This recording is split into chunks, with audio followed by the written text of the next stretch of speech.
나중에 나는 퇴직하면 다가구를 할 거야. 뭐 이런 분들 되게 많으시거든요. 주택수를 늘리는 건 조금 지양하고 계시고요. 네. 그럼 현재 좀 관심 갖고 하고 있는 투자. 말씀해 주신 대로 주택수를 저는 이제 못 늘리겠더라고요. 더 네. 규제가 나올 것 같고. 네. 무섭고 제가 겁이 많은가 봐요. 재개발 재건축 투자를 좀 좋아하고 투자를 많이 했다고 말씀을 드렸잖아요. 네. 근데 한 번은 재개발 재건축 투자한 물건에 약간 뭐 총애가 있어서 가는 길이었어요. 가는 길이었는데 거기에 아주 한 1km 떨어진 곳에 신축 아파트가 들어서 있었거든요. 근데 제가 불과 반년 정도에 지나갔을 때와 분위기가 너무 다른 거예요. 그 신축 아파트 그 주변 분위기가. 약간 신축 아파트를 마주보는 그 라인이 너무 많이 바뀐 거예요. 이거 어떻게 된 거지? 봤더니 다 그 신축 아파트 마주보는 쪽에는 다 리모델링을 해가지고 깨끗한 건물들로 쫙 이루어지고, 그다음에 상가도 많이 이루어지게 되더라고요. 근데 불현듯 이제 총회 끝나고 집에 오는 내내 그게 머릿속에서 지워지지가 않았어요. 그러면서 이제 조사를 한번 해봤죠. 새 아파트가, 그러니까 요즘에는 뭐 로드뷰로 과거 사진을 계속 연달아서 볼 수가 있잖아요. 네. 연달아서 보니까 새 아파트가 생기면 그 주변에 있는 구축에 있던 뭐 이런 빌라라든지 아니면 뭐 다가구라든지 여타 그런 그 건물들이 다 리모델링을 하더라고요. 밸류액 같은 거 보면 이제 거래되었던 상황을 보게 되잖아요. 그걸 보니까 토지 가격이 불과 몇 년 만에 꽤 큰 상승 요인을 확인하게 됐고요. 아, 그럼 이거구나. 지금은 이쪽으로 방향을 보는 게 어떨까라고 생각을 해서 재개발 재건축, 좀 단지가 큰 재개발 재건축 구역에서의 마주보고 있는 작은 건물이라든지 토지라든지 이런 것들을 좀 계속 모니터링하고 준비를 하고 있고요. 그럼 구역이 있고 구역 반대편 구역 외죠. 예를 들어서 이쪽이 구역이 이렇게 있으면 바로 있는, 그러니까 마주보고 있는 그쪽은 대부분 이제 일반 주택 뭐 빌라라든지 이런 건데, 거기에 마주보고 있는 쪽에 있는 건물들을 좀 많이 유심히 보고 있고요. 그렇게 리모델링을 해가지고 뭐 다가구를 한다든지, 아무래도 재개발 재건축 되는 이제 큰 그 새로운 아파트 단지가 조성되게 되면 거기에 또 좋은 인프라가 형성되잖아요. 그 좋은 인프라를, 그 아파트에 당연히 살고 싶겠지만 그 인프라만 누려도 충분히 괜찮다고 생각하시는 분들은 그 주변에 당연히 살 수밖에 없고, 그러다 보니까 그분들의 여건을 맞춰주기 위해서 리모델링이 이루어지는 것 같아요. 저희 부모님이 소위 말하는 다가구, 그거를 하고 계시거든요. 꼬마 빌딩으로 해서 지금 운영을 하고 계시는데. 아, 꼬마 빌딩 갖고 계신 시행을 업을 하시는 거죠? 아니요. 그냥 꼬마 빌딩을, 그래서 그냥 수익형 부동산이죠. 세팅을 할 때 부모님과 같이 했는데 그거 진짜 힘들어요. 민원도 엄청 많이 들어오고 막 옆집끼리 싸우기도 하고요. 어마어마해요. 그거 관리하는 게 보통 일이 아니고, 사람들이 뭐 나중에 나는 퇴직하면 다가구를 할 거야 뭐 이런 분들 되게 많으시거든요. 그거 진짜 잘 생각해 보셔야 돼요. 진짜 힘들고. 그래요? 계속 신축이 계속 생기고요. 경쟁이 진짜 무한 경쟁이에요. 무한 경쟁. 계속 지으니까. 계속 지으니까. 부시고 짓고 하니까. 그러니까 저는 그때 그거를 직간접적으로 경험을 했기 때문에 그런 투자는 하지 않으려고 하고 있고요. 새로운 아파트가 들어서는데 마주보는 쪽에 몇 개를 매입을 해서 시행을 좀 해보려고 계속 준비를 하고 있고 공부도 하고 있고요. 실제로 투자를 좀 해놓은 것도 있고요. 구축 건물을 사놓으신 거예요? 네네, 그러면 맞습니다. 꼬마 빌딩 리모델링 할 거. 네, 그거를 이제 그 하나가 아니라 여러 개를 사셨군요. 아직 여러 개까지 사지는 못했고요. 아직 뭐 제가 그렇게 능력이 많지 않아서 뭐 하나 정도만 지금 준비를 해놨고요. 그래서 거기다가 싹 잡을 거다? 네, 그렇게 정리 좀 해서 크게 시행을 한번 진행을 해볼까 해서 4개 정도 이렇게 해가지고 뭐 최소 4개에서 맨 처음에 7개 정도를 매입을 해서 꼬마 빌딩 7개 그걸 싹 다 철거를 하고 들어 올리자라고 생각을 하고 있었고요. 사실 너 돈 그렇게 많아? 많네. 그렇게 돈이. 그렇지가 않아요.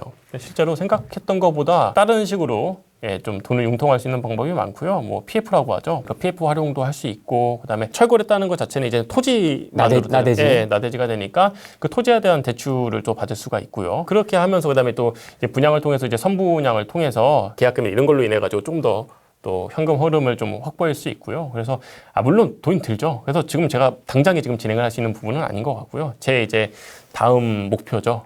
그렇게 진행을 하게 되면 이미 매입했던 토지가 가격이 많이 오르고 있고요, 실제로. 그래서 그 부분은 아니까 사실 주변에 있는 건물을 매입하는 거에 대해서 차질이 생겼어요. 원래 계획대로라면 지금 4개 정도를 매입을 했었어야 되는데 그게 안 됐죠. 주변 분들도 아시는 거 이제 많이 이제 교육이 되신 거죠. 소문이 났고 또 너무 많이 소위 말하는 이제 찔러보신 분들이 많았나 봐요. 뭐 내가 얼마에 팔아줄게 이러다 보니까 처음에 저랑 이제 협상을 진행했을 때는 평당가가 1,000만 원이었었는데 마지막에 협상을 했을 때는 1,800을 얘기하시더라고요. 그 다음에 1,800은 이제 제가 현실적으로 이 현금이 좀 부족했기 때문에 그건 좀 힘들 것 같다 했더니만 자기가 지금 사실 2,000 정도를 생각하고 있는데 당신이 하도 오랫동안 자기한테 공을 들였기 때문에 지금 1,800으로 합의를 보는 거다.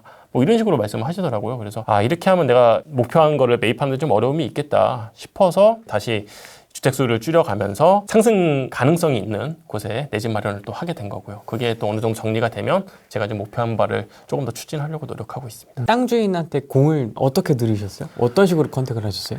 우선은 처음 투자를 하게 된 것 같은 경우에는 그냥 말 그대로 나온 물건이었었고요. 충분히 이 정도라면 딱 시세에 나온 그때 당시에 시세에 나왔던 물건이었는데 매입을 하는데 그렇게 어려움 없이 그냥 처리가 됐고요. 근데 이제 그 건물이 제가 매입을 하고 바로바로 이어서 했으면 됐는데 그걸 잘 못했죠. 예, 그러면서 조금씩 사실 아쉬워요. 바로 그냥 몰아서 저 이 건물 해서 이렇게 하고 싶습니다라고 해가지고 바로바로 진행했으면 되는데 뭐 좀 천천히 어쨌든 또 돈이 들어갔으니까 다음 좀 정리하는 또 텀이 있어야 됐었고요. 다른 거 투자했던 거 정리하는 텀 이런 것들 좀 단계별로 거치다 보니까 그 시기를 잠깐 놓쳤죠. 그 2-3개월 만에 그분들이 많은 연락을 받았나 봐요. 그래서 이제 시세를 좀 많이 올리시게 됐고요. 그래서 원래는 뭐 처음에 초안 같은 경우는 뭐 2개에서 3개 정도만 합쳐가지고 하려고 했던 게 그렇게 하면 크게 시세 차익을 노릴 수가 없겠다 라는 생각이 들어서 좀 판을 키우고 있습니다. 만약에 이게 안 되더라도 이렇게 바라보는 시각을 가지는 것만으로도 아는 만큼 보이잖아요. 그러다 보니까 저는 이제는 초기 재개, 그러니까 초기까지는 아니고 어느 정도 구역이 지정되고 어느 정도 사업이 진행되어 있는 곳에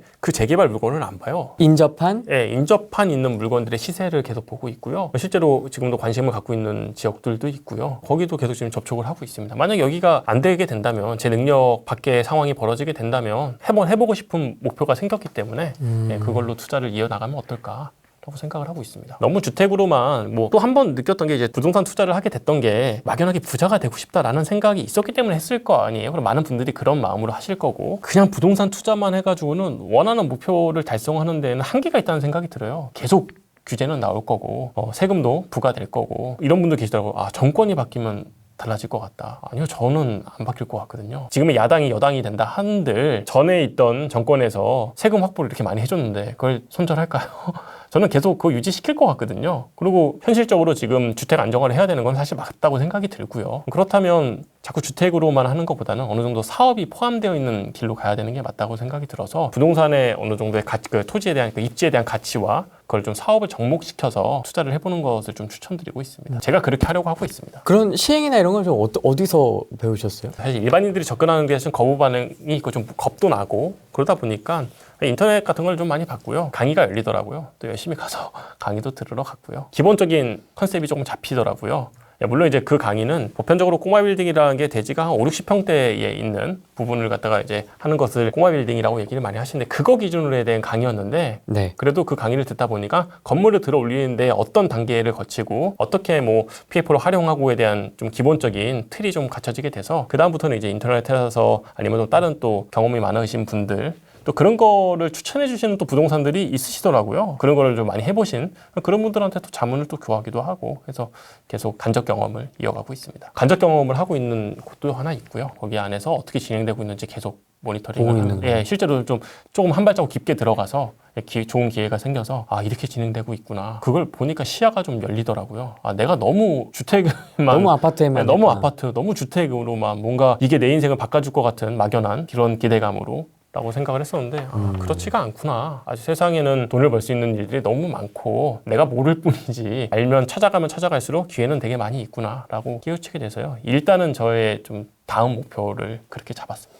그러면 이제 이 맛을 보셨기 때문에 앞으로 아파트 이런 거보다는 이제 이런 쪽으로 좀 더 집중을 하시겠네요. 아파트는 계속 이제 갈아타기를 계속 할 것 같고요. 무분별하게 다주택자가 어느 정도 이제 규제가 다 풀리고 또 좋은 상황이 올 수가 있겠죠. 그때는 또 주택 투자를 이어나갈 수도 있겠지만 지금 앞으로 제가 봤을 때는 향후 10년 그러니까는 크게 규제가 풀릴 것 같지 않으니 그냥 계속 갈아타기를 이어갈 것 같고요. 목표는 이제 5년 안에 제가 한번 시행일을 한번 해보는 것을 잡고 있습니다. 나눠서 좀 갈게요. 네. 무주택자, 다주택자 나눠서 갈게요. 2838이지만 2838 무주택자분들에게 일단 현실 파악을 좀 하셨으면 좋겠다. 네 주제 파악해라.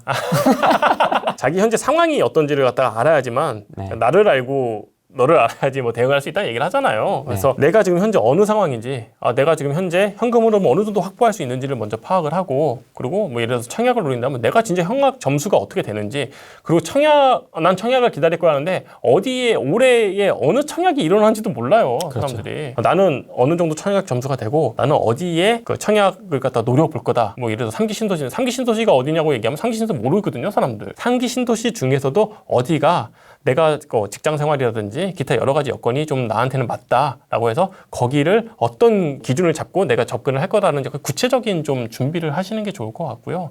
그래서 상기 신도시가 나의 지금 여건과는 맞지 않다고 한다면 그러면 나는 지금 내 집 마련이 필요하다라고 생각이 든다면 아파트로 갈지 아니면 빌라로 갈지 아니면 조금은 고생을 하더라도 몸테크를 할지 아니면 좀 약간 수도권으로 준비를 할지 라는 걸 먼저 개인적인 상황 판단을 하시는 게 가장 먼저지 않을까 싶고요. 그 다음에 그거에 맞게 어느 방법으로 가야 되겠다 정해지면 그거에 맞는 이제 공부를 빨리 진행을 하시는 게 필요하다 생각이 듭니다. 다주택 2838 분들에게 투자 관점이겠죠. 아무래도. 정말 어렵네요.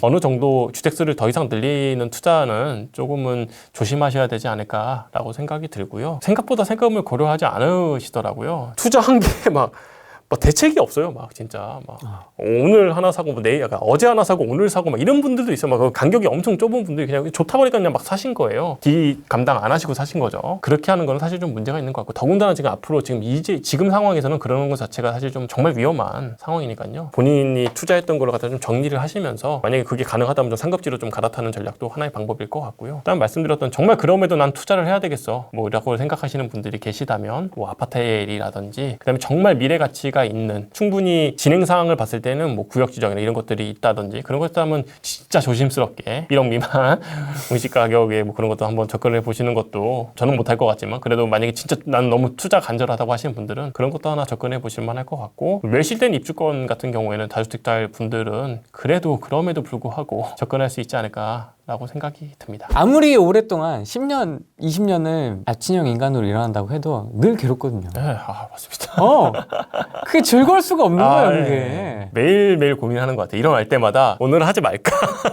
라는 생각을 매일 하고요. 이렇게 하시면 됩니다. 뭐 미라클 모닝을 하게 됐을 때는 정말 좋은 성과를 낼 수 있습니다. 그리고 뭐 해볼만 합니다. 라고 저는 절대 얘기하지 않아요. 저도 그렇게 절대 얘기 안 합니다. 네. 어떻게 생활했는지 궁금하시니까 같이 한번 미라클 모닝을 해보고 싶다라고 하시는 분들이 있어서 시작을 한번 해보려고 하는데 저는 그분들한테 계속 얘기해요. 쉽지 않다. 굳이 안 하셔도 나만의 관리 방법이 있다고 하면 그 방법을 선택하시는 게 맞지. 저는 이렇게 하는 게 그나마 맞다 생각을 해서 지금 하고 있는 건데 이게 매일매일 괴롭기 때문에 추천을 드리지 않는다라고 얘기를 하고 있습니다. 그럼 4시 일어나셔서는 출근하기 전까지는 어떻게 시간을 활용하셨습니까? 4시부터 제가 지금 현재 거주하고 있는 집이 전세인데 집에서 문을 열고 나와서 사무실에 들어가는데 걸어서 한 10분 정도밖에 안 돼요. 개 가깝다. 엄청 가깝죠. 직주 근접에 아주 최적화되어 있는 집이고요. 그 집을 선택하게 됐던 것도 아이의 어린이집이라든지 기타 등등 여러 가지 여건 때문에 그 집을 선택하게 됐고 저도 이제 최대한 빨리 집에 귀가를 해서 좀 집을 거둘 수 있는 그런 상황이 되는 집을 좀 찾았고요. 아무래도 여건이 좋지 않죠. 지방에 있는 회사가 좋은 막 중심지에 회사가 있지는 않잖아요. 그러다 보니까 아무래도 거주 환경이 그렇게 뛰어나진 않지만 난 좋은데 거기 제 어머니가 항상 저한테 그 얘기를 했었어. 저도 이제 대전 출신이니까 뭐 왔다 갔다 많이 하잖아요. 이런 데서 일하면 우리 아들 이런 데서 일하면 얼마나 좋을까. 그게 굉장히 좋잖아요. 공기도 좋고 쾌적하잖아요. 직장들끼리만 모여 있고. 네, 맞습니다. 그래서 물론 유흥가 이런 것도 별로 없고 없죠. 깔끔하잖아요. 네네. 그래서 그런 데서 일했으면 좋겠다라는 얘기를 했었던 기억이 납니다. 저희 8시까지 출근이기 때문에 한 7시 25분에서 30분쯤 집에서 나가요. 그러면 사무실에 도착하면 한 40분에서 45분 정도가 되죠. 그렇기 때문에 제가 이제 보유할 수 있는 시간은 약 3시간. 3시간에서 3시간 뭐 조금 넘게 시간이 되거든요. 그 사이에 이제 공부를 좀 하는 편입니다. 부동산 관련되어 있는 신간 책이 뭐 발간이 됐으면 그 책을 좀 열심히 읽어보기도 하고 요즘에는 워낙 전문가분들이 많으시니까 뭐 유튜브라든지 블로그라든지 정리가 참 많이 되어 있잖아요. 그 정보를 좀 많이 활용하기도 하고요. 한 5시 정도 되면 이제 그날에 부동산 기사들이 많이 올라오니까 그것도 읽어보는 현재 분위기도 파악하고 근래에 이제 책을 썼을 때는 그 시간대에 책을 좀 많이 활용해서 집필을 했고요. 그럼 몇 시에 주무세요? 최대한 빨리 자려고 노력을 하고 있고요. 늦어도 11시에는 자려고 하고 있고요. 5시간, 6시간밖에 안 자는 거네요? 네, 5시간에서 6시간. 4시간 정도 자는 것을 한 1, 2년 하다 보니까 5, 6시간 자면 완전 너무 행복하죠. 아니 저도 회사 다닐 때 4시 반, 5시에 일어났었긴 했었거든요. 이제 저희는 8시까지 출근하는 거라서 조금 그래도 한 2시간 정도는 시간이 있으니까 네네. 저는 시간을 이제 그렇게 활용했는데 네네. 아침에 일어나면은 오후에 졸려요. 아, 그쵸. 어쩔 수 없어요. 네. 정말 나쁜 습관인데 하루에 커피를 너무 많이 마시는 것 같아요. 적게는 한 4-5잔? 많게는 뭐 한두 끝도 없고요. 그럼에도 불구하고 좀 그래도 익숙해지잖아요. 그 생활이. 좀 익숙해지다 보니까 그래도 한 오후 한 3-4시까지는 버티지 않을까 싶고요. 퇴근할 때쯤 되면 이제 진짜 너무 피곤하고요. 그래서 이제 집에 가서 빨리 또 집안일을 하고 애기들이 워낙 어리다 보니까 정신이 없어요. 또 잠을 깨는 행동들을 많이 그럴 것 같아요. 예, 뭐 오는 순간부터 이제 뭐 그동안 있었던 일, 그 하루 동안 어린이집에 있었던 일을 이제 저한테 브리핑하기 시작을 하고요. 들어줘야지. 예, 그거 다 들어주고 또 호응해주고 또 안아달라 놀아달라 하니까 그러다 보니 잠이 좀 깨기도 하고요. 그래서 빨리 뒷정리를 하고 최대한 빨리 자. 그러니까 저한테 스스로한테 얘기를 하는 거예요. 너가 빨리 정리하고 빨리 움직이면 움직였어. 너의 잘 수 있는 시간은 좀 많아지는 거야. 너가 선택해. 라는 걸 제 스스로한테 계속 묻고 있고요. 그러다 보니까 뭐 10시, 11시 정도에는 늦어도 계속 지침을 하고 있습니다. 한 월요일, 화요일 정도까지는 괜찮아요. 저도 네. 해보니까. 네. 근데 이제 수요일부터 이제 뭔가 이제 예. 후달린다 그러죠. 완전 막 뭔가 이제 좀 예, 그렇더라고요. 만약에 체력인데도 이상하게 모르겠는데 아침에 일어나는 건 너무 피곤한데 또 일과 시간에는 저는 그래도 좀 버틸만 하더라고요. 대신 이제 뭐 한 7시 정도 되면 그러니까 이게 퇴근할 때 뭐 5시부터 한 7시 사이에는 정말 너무너무 피곤하고 또 이제 집에서 애들과 있다 보면 또 잠이 좀 깨고 그러다 보니까 좀 다행히 저희 아내가 취침 교육을 잘 해놨어요. 그래서 8시 반에서 9시 정도면 애들이 다 들어가 자거든요. 네, 그러니까 이제 또 9시에서 뭐 10시, 11시까지는 또 스스로 좀 공부를 하고 있고요. 미라클 모닝이나 아침에 좀 시간을 활용하고 싶어 하시는 분들께 이야기 좀 해주시죠. 제가 너무 매일매일 고통스럽게 일어나기 때문에 추천을 드린다는 게 사실 좀 조심스럽지만 얼마만큼 간절하냐를 본인한테 물어보시면 될 것 같아요. 사실 직장 생활이 저 회사에서만 반드시 있어야 될 시간이 9시간이고 그 다음부터 이제 야근이 조금씩 생길 수 있고 그렇게 되면 꽤 많은 시간을 직장 생활을 하고 집안일도 아예 손 놓는 요즘 분들 없잖아요. 아무리 그 아내분이 많이 하시더라도 그런 상황에서 내 시간을 활용하지 않으면 절대 무언가를 할 수가 없다 생각이 들었고요. 저는 그래서 아침 시간을 활용하고 있고 최소한 내가 아침 시간에 그 3시간만이라도 무언가를 준비를 해야 되겠다 라고 선택을 했습니다. 그러니까 여러분들께서도 뭔가 도전하고 지금 갖고 있잖아요. 그 결핍이 좀 있다. 그걸 좀 채워야 되겠다 생각을 하신다면 아침 시간을 활용하시는 것도 나쁘지 않은 선택이라고 생각이 듭니다. 너무 따뜻하게 얘기해준다. 아니. 저는 이렇게 얘기해 줄 것 같습니다. 내가 제끼고 싶어하는 타겟. 네네. 그걸 떠올리면서 욕을 하면서 일어나라. 이런 씨발 하면서 일어나면 번쩍 일어나게 됩니다. 욕을 하면서 일어나야 돼. 그 유튜브 영상에 이렇게 우아하게 스트레칭 하면서 일어나. 그런 거 없습니다. 그런 거 맞습니다. 없습니다. 씨발 하면서 일어나야 돼요. 그냥 일단 반짝 일어나야 돼요. 뭐 저는 사실 애들이랑 같이 자고 있거든요. 엄청 죄 지은 사람처럼 일어나요. 이렇게. 완전 핸드폰 알림도 들으면 애들이 또 애기가 지금 둘째 같은 경우에는 아직 돌도 안 됐거든요. 작은 소리에도 깨고. 그게 깨는 순간 이제 아내의 스트레스가 엄청 받기 때문에 핸드폰도 멀리 다른 방에 갖다 놓고요. 스마트워치로 일어나거든요. 거기 알람을 통해서 스마트워치가 진동이 오면 그 진동으로 일어나거든요. 그러니까 사실 또 이걸 놓치게 되면 사실 또 못 일어나니까. 그러네요. 사실 자면서도 사실 좀 푹 자는 것보다 긴장을 하면서 자고 있고요. 일어날 때도 그러면서 머리를 쥐어뜯고 일어나는 거죠. 벌써 아침이야? 이런 생각으로. 잡생각이 들지 않게 최대한 바로 화장실 가서 머리에 물을 뿌려요.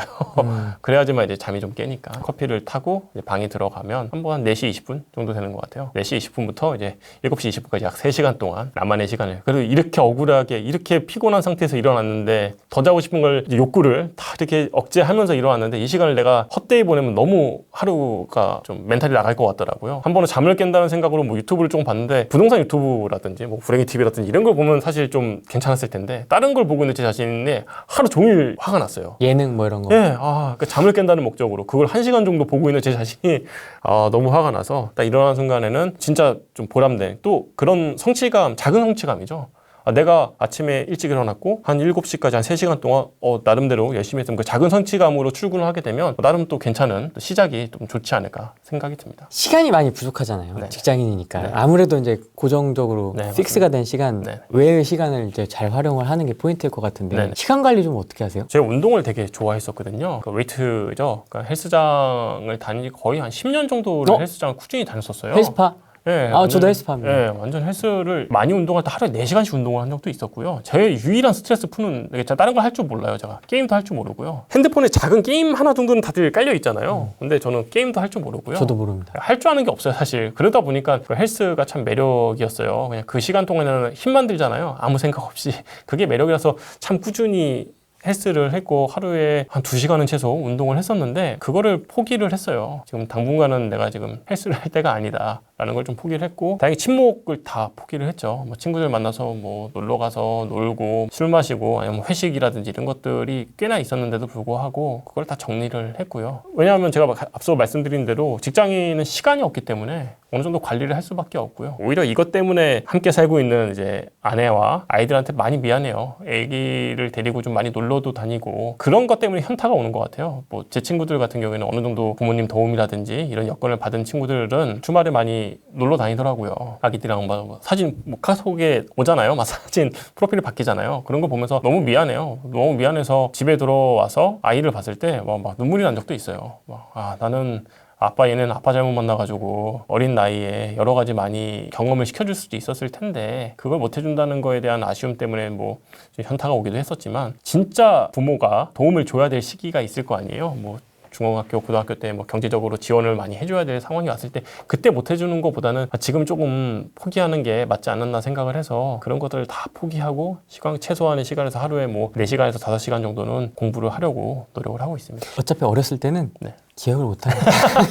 저도 그렇게 생각을 하는데 그래도 가끔 아기가 그런 얘기를 해요. 우리 어린이집에서 누구가 어디 놀러 갔다고 하는데 자기도 거기 가고 싶다고. 그런 얘기를 할 때는 사실 마음이 너무 안 좋죠. 너무 미안하고요. 물론 기억을 못할 거라고 생각했죠. 저도 어렸을 때 놀러 갔던 기억 잘 안 나니까. 그때 그냥 좋은 추억은 있는 거예요. 그 어디에 놀러 가서 어떤 재밌는 일이 있었던 건지는 기억은 못하지만 내가 그 시기 때에 부모님과 어디 갔었던 좋은 추억이 있었어. 뭐 이런 그런 기분 좋은 기억 있잖아요.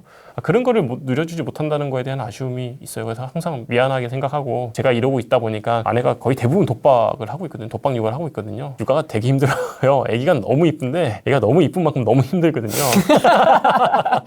육아를 할래, 직장 생활을 할래 라고 한다면 저는 직장 생활을 선택할 정도로, 그걸 혼자서 아내가 다 거의 뭐 육아에 맞벌이신데. 네, 지금은 뭐 아기가 태어난 지 둘째가 얼마 태어나지 않아서 지금 휴직을 하고 있긴 하지만 잠깐 맞벌이한 그 시간이 있었잖아요. 그때도 와이프가 이 육아를 많이 전담을 했었기 때문에 너무 미안하죠. 그래서 최대한 빨리 안정화를 시켜주려고 노력을 하고 있습니다. 스펙트럼을 최대한 좀 넓히려고 저도 하고 있습니다. 왜냐면은 뭐 계속 무슨 고수, 무슨 은둔 재활 고수 뭐 이것도 당연히 저는 계속 유지를 해 나갈 것이고, 뭐 요새 좀 이슈가 됐었던 저희 이 채널과 성격이 조금 맞지 않는 것 같은 사람들도 왜 나왔을까 하시는 분들도 계속 제가 소개를 해드릴 거고, 최대한 다양한 분들, 또 불인이를 위한 이런 선배 같은 분들도 있어야 이렇게 다양한 관점에서 좀 이런 생각도 있구나, 저런 생각도 있구나, 구역 외 상가나 건물이라든지 뭐 이렇게 좀 다양한 이야기들을 들어볼 수 있어서 앞으로도 저는 뭐 계속 할 거고요. 또 부담 갖지 마시고 건물 올라가면 또 한번 브레인 TV 나오기 위해서 제가 아주 공격적으로 네 개 매입하셔가지고 성공하면 메디컬 센터 하나 올리시고 그때 현장 촬영으로 한번. 만약에 그런 사람이 온다면 제가 먼저 연락드리겠습요. 연락드려서 저 이렇게 됐어요. 한번 출연시켜 주세요라고 제가 한번 연락을 드리도록 하겠습니다. 알겠습니다. 오늘 라이브로 원래 진행을 하려고 했는데 저 컴퓨터를 제가 부셔버려야 될 것 같은데 아무튼 상태가 안 좋아서 녹화로 진행을 했고 알겠습니다. 오늘 여기까지 하겠습니다. 고맙습니다. 네, 감사합니다.